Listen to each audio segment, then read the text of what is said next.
bisa dibilang cukup menarik. Dan sebelumnya perkenalkan, saya Nadia Syahdan, teman-teman di sini bisa panggil saya Ali.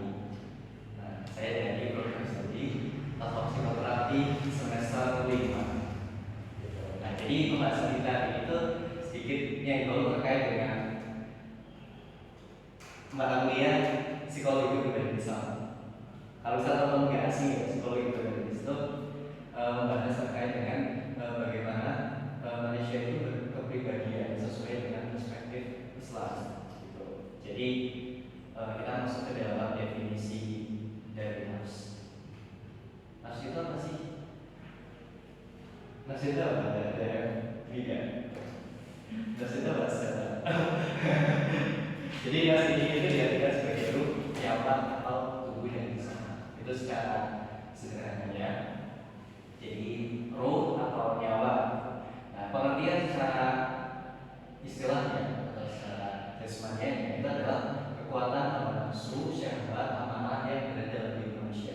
Kalau dalam psikologi umum atau psikologi barat itu disebut sebagai kayak emosi gitu. Karena di sini kan ada amarah kan, jadi bisa dibilang sebagai emosi. Nah, kemudian nafsu itu terbagi menjadi 3 secara garis besar. Di sini ada nafs amarah, kemudian ada nafs lawamah, kemudian ada nafs mutmainnah. Nah, kira-kira ada yang tahu nggak nafs amarah itu yang gimana? Iya betul. Kalau dari kata-katanya itu marah-marah. Nafs amarah ini adalah nafs yang tingkatannya itu paling rendah. Jadi tadi isinya itu contohnya marah-marah, gitu. Suka marah-marah, terus suka iri, dengki. Jadi sifat-sifat hal-hal yang seperti itu ada dalam diri nafs amarah ini.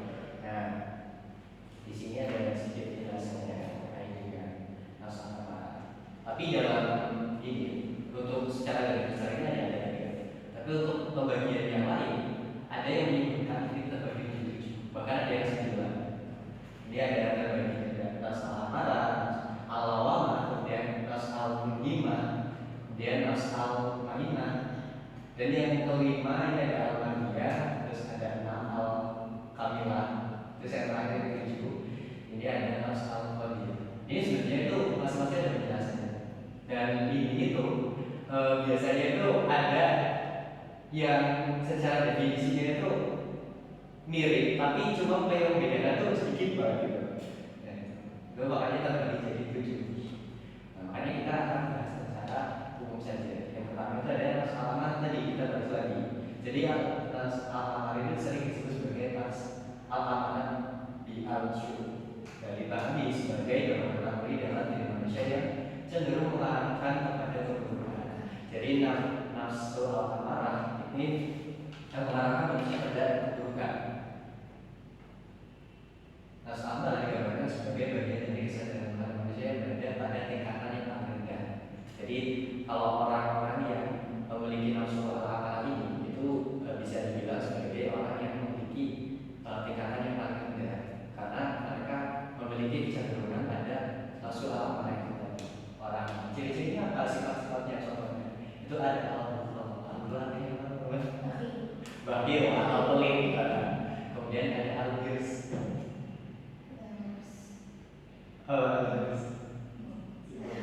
Lupa ya. Al-girs. Kita lihat di sini.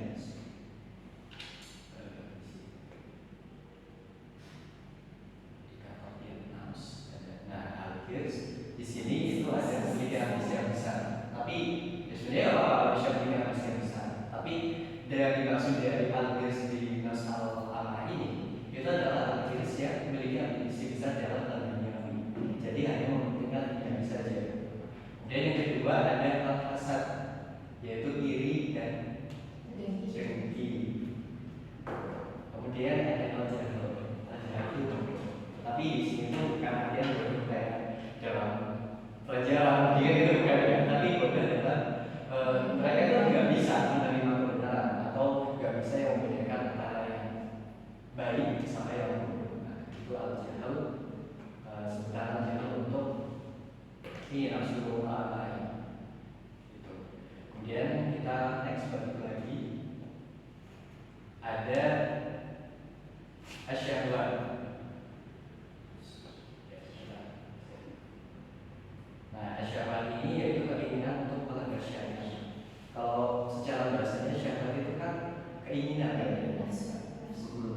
nafsu, keinginan.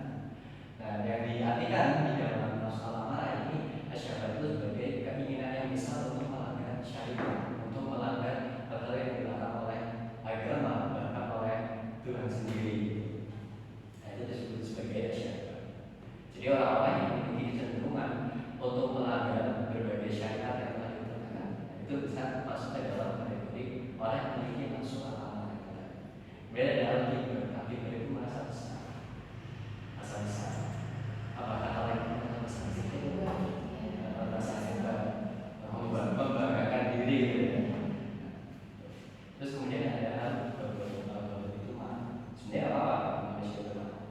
Cuman dalam artian dia nafsu al-amarah ini itu diartikan sebagai marah dengan nafsu, karena hanya untuk menuruti nafsu saja. Kemudian selanjutnya ada nafsu al-lawamah. Ada yang tahu sebelumnya? Kita itu lebih cenderung ke gabung oke.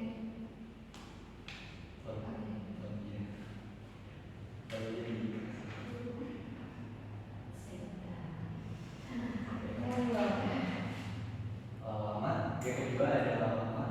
Nah, kita lanjut ke nafs al-lawamah. Nah, jadi nafs al-lawamah itu dibagi sebagai jiwa yang memiliki kesadaran kepada kebaikan sekaligus kepada keburukan. Jadi di dalamnya itu punya potensi untuk tunduk dan juga untuk berpaling, ya, berubah-ubah. Nah, itu tadi ada beberapa sifat dari al-lawamah. Langsung ke sifat aja. Itu ada alam. Alam itu suka mencela, orang lain. Kayak rasis, radisme, itu kan salah satu sifat dari mencela. Kemudian ada al-hawa. Al-hawa itu suka mengikuti nafsu. Kemudian ada al-hawa itu suka menipu. Kemudian ada al-ujub, suka membanggakan diri. Al-ghibah itu suka membenci, aria. Nah, di sini tuh yang disebutkan sifat-sifat yang lebih cenderung pada keburukan. Ada aria, ada zoom, kemudian ada al-hizib, bohong, kemudian ada rofla, itu lupa mengetahui. Tapi suatu waktu ketika setelah melakukan ini, dia memiliki kesadaran, itu nanti akan berpotensi untuk melakukan taubat dan juga tunduk lagi gitu pada aturan syariat yang telah ditetapkan. Nah, kemudian kita lanjut ke nafsu yang ketiga. Itu ada nafsu mutmainnah. Nah, nafsu mutmainnah ini adalah tingkat spiritual yang mencapai ketenangan dan kedamaian. Jadi ini adalah tingkatan yang paling tinggi. Kalau orang udah nyampe di tingkatan nafsu mutmainnah ini, itu dia akan jadi orang yang lebih tenang, orang yang lebih memiliki kedamaian. Jadi nggak yang cepat marah, nggak yang ngelakuin maksiat. Nah, itu orang-orang yang masuk ke nafsu mutmainnah ini. Nah, pada tapi kepentingan pribadi mulai mudah digantikan oleh kedekatan yang dalam kepada Allah atau pada Tuhannya. Jadi lebih mementingkan dirinya dengan penciptanya. Ya, terus juga dia juga memiliki kesadaran untuk melakukan kebaikan-kebaikan, baik terhadap dirinya sendiri atau kepada orang lain. Itu juga nafsu mutmainnah. Jadi ada beberapa sifatnya, sifat dari nafsu mutmainnah.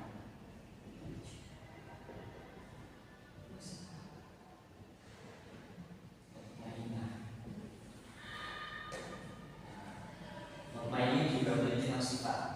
Nah, jadi sifat-sifat ini itu diambil, ada satu buku yang namanya itu apa ya?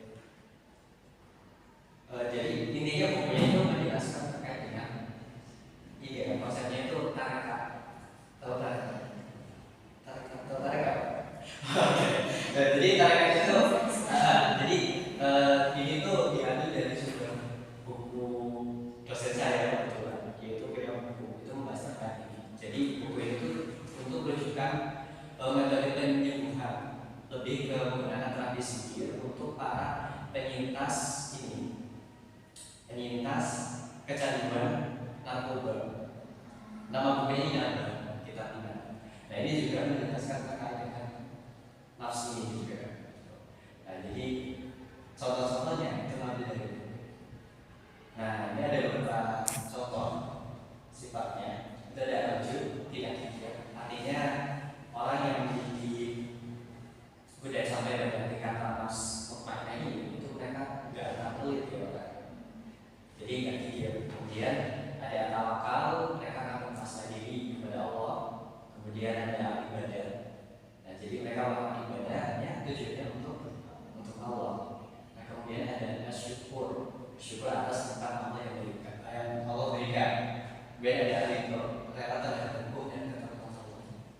Jadi nggak mudah mempertanyakan kayak kalau misalnya lagi terkena musibah, kenapa ya kok Allah lebih? Biasanya kan gitu ya kalau kita kan. Kemudian ada hal kaswas ini takut mati musibah. Jadi perasaan bahwa dirinya itu selalu diawasi oleh Allah.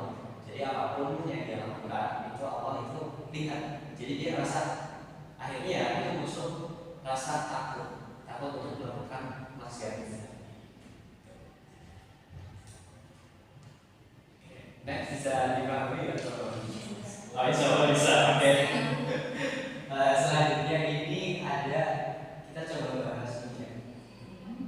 Hubungan terkait dengan nafsu dan pengendalian diri.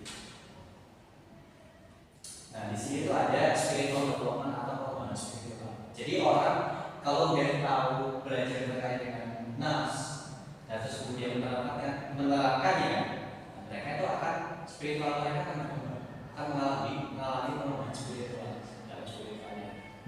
Jadi mereka bisa lebih ngerti nih, oh kira-kira sifat ini ketika mereka menerapkan dengan benar-benar mereka akan memiliki pengembangan dalam spiritualnya. Kemudian yang kedua ada emotional regulation atau pengolahan emosi. Orang yang mudah paham dengan nafsunya, nah otomatis kan dia itu melakukan refleksi atau introspeksi terhadap diri. Jadi kebaikan, keburukan yang ada di dalam diri itu apa? Nah akhirnya dia akan lebih memberikan kesadaran terhadap dirinya.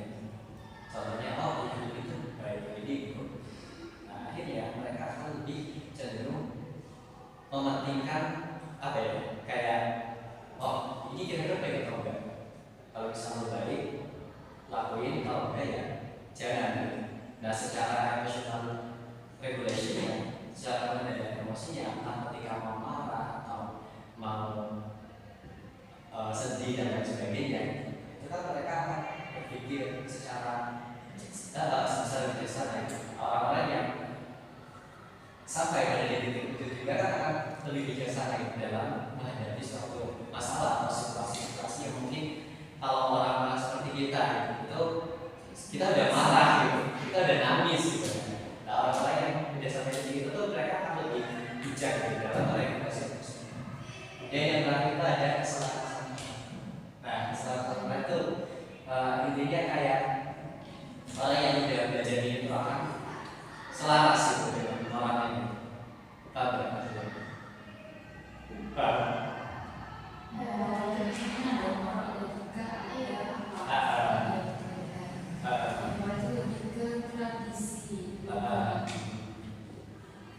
Jadi punya kesalahan.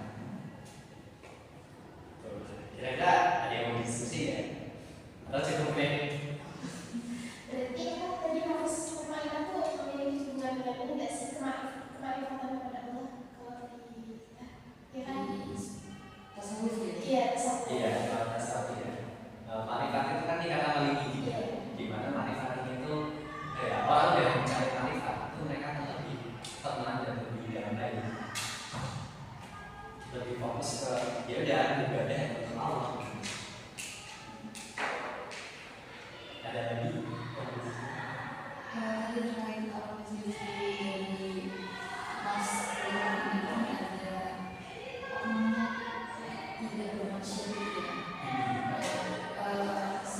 Dengan cerita itu udah ada salah satu manusia yang melakukan itu, cuma mereka sadar bahwa manusia itu